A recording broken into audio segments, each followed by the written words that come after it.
menyambung dari pembahasan yang tadi, saya jadi berpikir bahwa sejak awal jika Yesus dan Allah adalah satu, berarti Allah itu sebenarnya dari awal sudah punya kuasa untuk menyelamatkan manusia dari hukuman dosa atau tidak? Karena ketika Yesus dan Allah sudah satu sejak awalnya dan dosa manusia sudah diampuni, apakah Allah begitu tidak bisa mengampuni dosa manusia dari awal sehingga Yesus harus datang sebagai manusia? Apa alasan yang kuat sehingga karena berdasarkan kepercayaan yang kita dapatkan selama ini bahwa Allah mengutus Allah menjadi manusia dalam wujud Yesus Kristus itu untuk menyelamatkan manusia dari hukuman dosa, menebus dosa manusia. Nah, bagaimana dengan awal penciptaan? Itu sudah terjadi banyak dosa. Apakah Yesus dan Allah sudah ada sejak awal, tidak diselamatkan dari awal? Lalu kenapa Yesus harus datang lagi turun ke surga pada saat di perjanjian baru ini? Itu yang saya langsung berpikir ke situ. Terima kasih. Ya, kenapa Yesus lahir di tahun 4? Kenapa dia tidak lahir di zamannya Adam Hawa? Di dalam Ibrani 1 dikatakan setelah genap waktunya maka ia mengutus anaknya yang tunggal. Kalau tiba-tiba Yesus datang di perjanjian lama, dia lahir di kandang domba, tiba-tiba apa itu dia menyelamatkan, siapa yang akan percaya kepada berita itu? Kenapa Tuhan Yesus harus lahir di tahun 4 sebelum Masehi? Kenapa lahir setelah perjanjian lama? Karena Tuhan itu mau memberitahu kita bahwa aku akan menuntunmu kepada suatu pribadi yang akan menyelamatkanmu sehingga kamu bisa percaya. Lihat Alkitab itu, baca dengan baik-baik betapa sempurnanya nubuatan itu sejak zaman Adam sampai Maleakhi tentang Mesias yang akan datang. Maka Allah menjanjikan penolong sebagai tanda bahwa dia tidak bermain-main di dalam karya itu. Kalau dia datang begitu aja, tiba-tiba dia mati, darahnya tertumpah, siapa yang mau percaya? Kita percaya kepada Yesus karena kita percaya kepada nubuatan tentang dia, bukan? Kenapa kita percaya Yesus itu Mesias? Karena dia adalah Mesias yang menderita yang dimaksud Yesaya. Kenapa kita percaya Yesus adalah Mesias? Karena dia adalah Mesias yang dimaksud oleh Daud yang terpaku tangan dan kakinya. Kenapa kita percaya bahwa dia adalah Mesias? Karena Mesias yang dijanjikan dari Yehuda. Bayangkan kalau dia datang di zaman Adam. Mungkinkah kamu percaya? Apa yang menjadi bukti? Apa yang menjadi dasar kamu mempercayai dia kalau dia datang di zamannya Adam?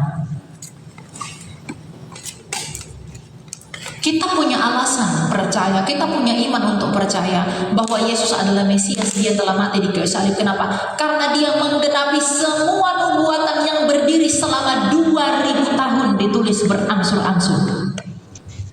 Maka tidak mungkin itu dongeng dari orang-orang tertentu, golongan tertentu. Karena orang Yahudi sendiri pun menolak dia. Jadi mengapa dia harus datang pada tahun 4 sebelum Masehi itu? Karena waktunya sudah genap. Dan Tuhan Yesus datang ke dunia ini untuk apa? Sebagai tanda kasih karunia Allah, bukan? Di dalam dia kita beroleh pengampunan dosa. Maka ketika orang yang mau percaya kepadanya itu harus sadar bahwa dia adalah orang berdosa. Dan bagaimana mereka bisa sadar bahwa mereka adalah orang berdosa? Hukum Taurat. Maka Tuhan mengizinkan masa hukum Taurat untuk menuntun kita kepada iman yang akan datang itu. maka Tuhan sediakan waktu hampir 2000 tahun yang disebut sebagai masanya hukum Taurat. Agar apa? Agar melalui hukum Taurat kita itu sadar kita orang berdosa, kita orang yang tak berguna, kita orang yang bukan apa-apa. Dan di dalam kesadaran kita itu kita dituntun kepada kasih karunia. Kalau dia tiba-tiba memberikan Yesus untuk menyelamatkan kalian,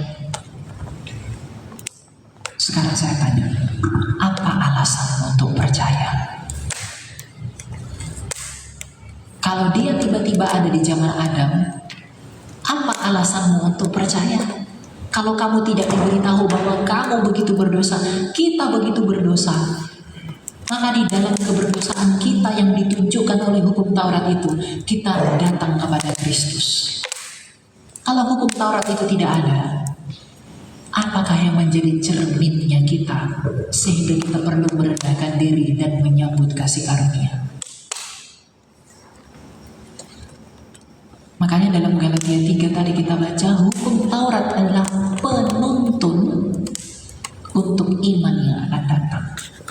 Jadi hukum Taurat ini menuntun kita, memberitahu kita, kamu kotor, kamu berdosa, kamu tidak berguna, dan kamu tidak taat, kamu bersalah menurut hukum Taurat. Dan ketika kamu mengakui dan menyadari bahwa kamu bersalah menurut hukum Taurat, maka kamu datang kepada Kristus. Kamu datang kepada Dia karena kita sudah menyadari bahwa kita bersalah, maka kita meminta kasih karunia Tuhan.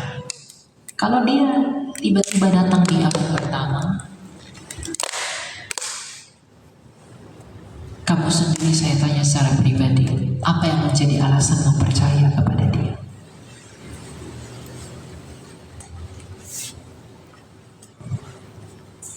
Sebenarnya yang saya bingung itu adalah apakah orang-orang dulu yang belum, karena Yesus datang di perjanjian baru, berarti orang-orang dulu belum mengenal Kristus, right? So bagaimana mereka Selamat. Itu jawabannya Roma 2 ayat 11 sampai 16. Mereka punya hati nurani. Jadi orang-orang yang sama sekali belum pernah mendengarkan berita keselamatan, maka mereka akan dihakimi menurut hati nurani mereka. Makanya dikatakan dalam Roma 2 ayat 16 bahwa segala sesuatu itu akan tampak pada hari bila mana Allah melalui Kristus Yesus menghakimi segala sesuatu yang kelihatan dan yang tidak kelihatan. Jadi karena nubuatan itu diberikan kepada bangsa Israel di masa perjanjian lama, orang-orang yang mati di zaman perjanjian lama, mereka akan diselamatkan itu tergantung kepada mereka percaya kepada nubuatan Yesus Kristus atau tidak. Jadi ada dua hal yang perlu diperhatikan. Bagi umat Israel sebelum Tuhan Yesus datang, maka keselamatan mereka itu tergantung kepada apakah mereka percaya kepada Yesus yang akan datang atau tidak. Jadi umat perjanjian lama beriman ke depan, kita perjanjian baru beriman ke belakang, dan salib itu yang menjadi jalan kepada Allah. Tapi bagi bangsa-bangsa, baik perjanjian lama maupun perjanjian baru, yang belum pernah mendengarkan nubuatan tentang Kristus dan berita tentang Kristus setelah Ia datang, maka Roma 2 itu berlaku buat dia. Dia akan dihakimi menurut hati nuraninya. Disitulah keadilan Allah itu berlaku. Makanya ketika Tuhan Yesus mati, ada enggak yang bangkit dari kubur?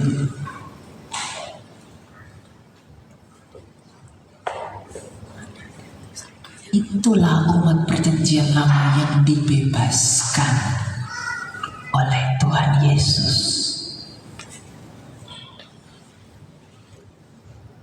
Karena mereka percaya Yesus yang akan datang. Jadi umat perjanjian lama keselamatannya tergantung kepada apakah mereka percaya kepada Yesus yang akan datang. Kalau mereka percaya, ketika salib itu terjadi, mereka dibawa ke Firdaus. Dan umat perjanjian baru, mereka beriman ke belakang. Kalau mereka percaya, mereka akan diselamatkan. Tapi bagi orang-orang baik di perjanjian lama ataupun di perjanjian baru yang sama sekali belum pernah mendengarkan berita Injil, mereka akan dihakimi menurut hati nurani mereka. Jadi tidak ada alasan mengapa Tuhan terlambat, mengapa Tuhan tidak sayang kita, mengapa Tuhan tidak datang di zaman Adam saja. Nanti tanyakan sama Tuhan, kenapa harus di tahun 4 sebelum Masehi? Makanya dalam Lukas 16 ayat 16 dikatakan hukum Taurat dan kitab para nabi berakhir sampai tampilnya Yohanes. Karena sudah selesai, dia sudah datang di dalam anaknya, tidak lagi melalui para nabi gitu. Ya, oke. Ada lagi, silakan. Pertama, tadi pagi saya tidak hadir, gitu ya. Jadi mungkin ada yang sudah disampaikan tadi pagi, saya belum nyambung. Nah, cuman sebelum pertanyaan saya, bisa tahu tadi ayatnya yang apa Yesus penting, ini Bapak tidak penting, itu di ayat mana tadi? Maksudnya tanya yang, saya yang apa tadi ya? Maksudnya saya mau nanggepin itu sebelum saya bertanya. Saya mau tanya yang lain. Nah, cuman yang Yang mengatakan tidak penting bukan saya, beliau. maksudnya saya mau tahu. Ditanya ke beliau saja. Iya, ayat. Bukan, saya mau nanggepin. Mungkin pengajaran baru dari Edwinisme. Saya Enggak, maksud saya iya, itu maksud saya. di ayat mana tadi? Saya cuma mau bacain ayatnya. Di Yohanes Yohanes 14 berapa? ayat 6. Yohanes 14 ayat 6. Yohanes 4 14 ayat 6. Yohanes 4 ayat Yohanes 14 ayat 6. Kata Yesus kepadanya, gitu ya. Iya. Akulah jalan kebenaran, akulah jalan dan kebenaran dan hidup. Ya. Tidak ada seorang pun yang datang kepada Bapa kalau tidak melalui aku. Nah, Itu ya. Berarti kan yang penting siapa?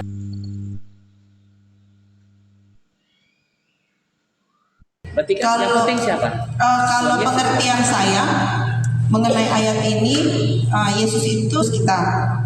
Kalau kita tidak mengakui penebusan itu, kita nggak akan ditebus. Ya udah menjadi milik setan terus dan tidak akan ketemu Bapa. Begitu pengertian saya. Itu benar sekali. Oke. Sudah itu saja yang saya tangkapin. Nah, saya mau tanya. Lebih penting Bapak atau Tuhan Yesus? Ayat 14 atau 6. Oke, sebelum nanti nggak bisa tidur. Jalan mungkin dan kebenaran kan Tuhan Iya, Yesus. Oke. Sebelum nanti nggak bisa I'm the tidur, way, the mungkin saya truth, and tanggapin. life. Iya. Kalau bilang penting siapa dan tidak penting siapa. Ya pasti gini. Tuhan Yesus dong. Dia bilang I'm the way, the truth, and life. Oke, saya jelasin ya. Menurut saya gini, Yesus itu adalah tebusan yang Tuhan tukar dengan setan. Karena pada saat Adam dan Hawa berdosa, semua manusia menjadi milik setan. Kemudian Yesus itu adalah tebusan manusia berdosa itu, supaya kita bisa dibebaskan. Jadi kalau kita tidak percaya bahwa Yesus sudah hadir menjadi tebusan kita, untuk selama-lamanya kita ya tidak akan ketemu Bapa gitu. Nah itu, jadi kalau mau tanya penting siapa dan tidak penting siapa, Saya bisa jawab, lebih penting Yesus dong. Dia bilang I'm the way, oh the iya, truth, and life. terserah. Maksudnya tidak apa-apa juga Tidak kalau mungkin sampai kepada Bapa kalau tidak lewat Tuhan Yesus. iya, Itu kalau level 2 soalnya. kalau Pak Edwin merasa begitu ya nggak apa-apa juga. Cuman maksudnya Ada ayatnya, Yohanes 14 ayat 6. Iya, ya nggak apa-apa. I'm the Maksudnya way, jalan. Iya. Lewat jalan mana kita? Iya, Kan lewat oke. Tuhan Yesus. Iya, Lebih oke. penting mana? Tuhan Yesus. iya tidak apa-apa Tidak juga ada jalan kalau dan Pak Edwin ketemu begitu. Bapa. Oke. Iya. Nah, sudah ya. Nah sekarang ini saya mau bilang kalau seandainya tadi pagi sudah dijelaskan, boleh di skip aja. Saya mau tanya tentang Tritunggal. Trinitas itu bagaimana cara kita menjelaskan kepada sepupu. Kan kalau kita sesama kita kan kita bilang, kamu percaya nggak Alkitab? Oh percaya gitu, itu firman Allah, percaya. Yaudah kamu baca aja situ, Yesus kan dia Tuhan gitu. Atau bilang ini nah. Sedangkan sepupu kita kalau kita bilang Alkitab bilang gitu, itu Alkitabmu palsu gitu kan. Nah saya mau tanya cara mudahnya menjelaskan Tritunggal itu kepada sepupu. Ada dua pertanyaan sebenarnya. Bagaimana jelaskan Tritunggal itu? Bagaimana mempertanggungjawabkan Alkitab itu palsu? Alkitab itu palsu. Apa yang membuat Alkitab itu palsu? Kadang kadrun. Ya, jadi kalau ada saudaranya kadrun itu baptis saja.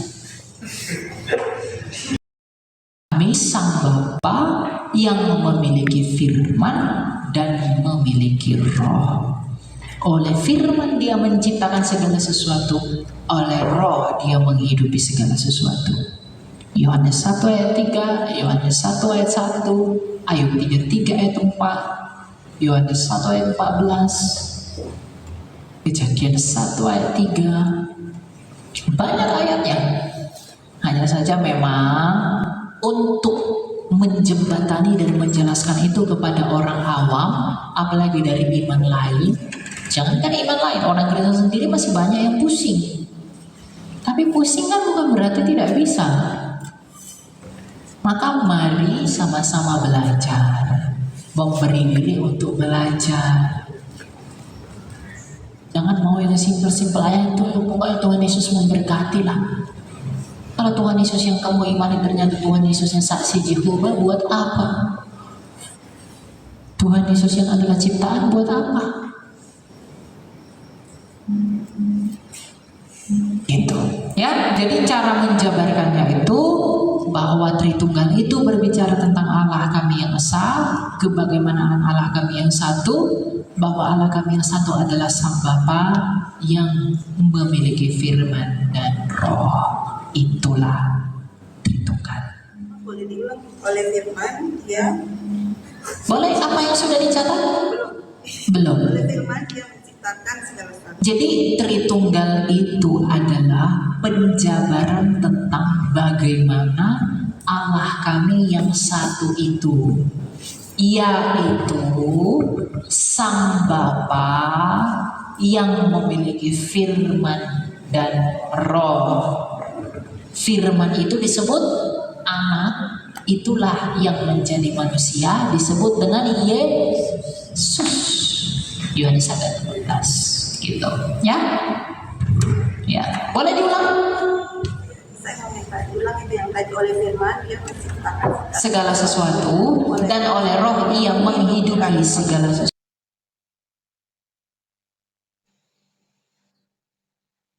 Oke.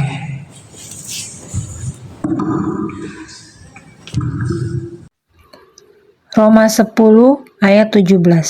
Jadi, iman timbul dari pendengaran, dan pendengaran oleh firman Kristus.